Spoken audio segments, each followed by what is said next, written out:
Quand il est en pratique, c'est qu'il est moins bon qu'avant, mais tu vois, il est plus pour moi, il est plus. Enfin, on a immense respect pour sa carrière. Une fois que c'est pas la dit, priorité. c'est pas du social. Le football de haut niveau. Donc c'est lui qui est responsable des Il n'est résultats plus de le Rennes en ce gardien moment. par rapport aux ambitions du Stade Rennais. Il fait plus la maille. Je suis désolé. Moi, Il leur a coûté trop de buts. Moi, je suis à Donc la place on de l'admire Rennes, je beaucoup, recrute mais. à chaque ligne. Mais je laisse Mandanda tranquille jusqu'à la fin de saison. Voilà. Albin Lafont, qui est poussé dehors par Nantes alors que tout le monde était devant lui, debout devant lui il y a un an.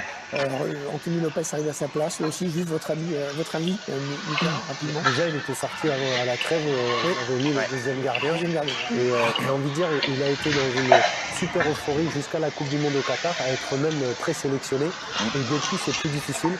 On l'a vu aussi, il y a eu une intersaison très complexe au mois de juin, où il avait même annoncé que c'était la dernière fois qu'il serait en conférence de presse devant les journalistes nantais. Et c'est vrai que sa saison, elle est moyenne. Et par contre, maintenant, c'est quel point de chute et comment il va rebondir.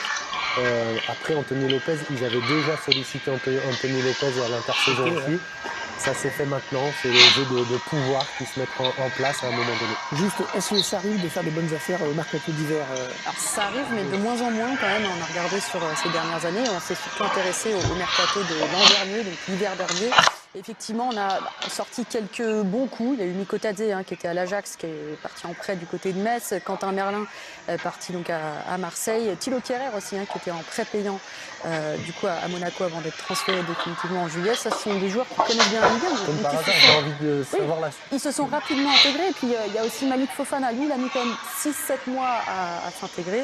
Et ça a été plus compliqué derrière. Côté parisien, on attend de savoir si Colomani est prêté quelque part, s'il y a également un renfort offensif. La date qui est dans la tête de tous les Parisiens, c'est bien sûr celle du 22 janvier. Elle doit être également dans votre tête à vous, téléspectateurs et abonnés de Canal, contre Manchester City, qui était au fond du trou, qui n'arrivait plus à gagner le moindre match et qui, je vous le donne en ligne, semble retrouver la forme alors que le choc contre Paris se profile.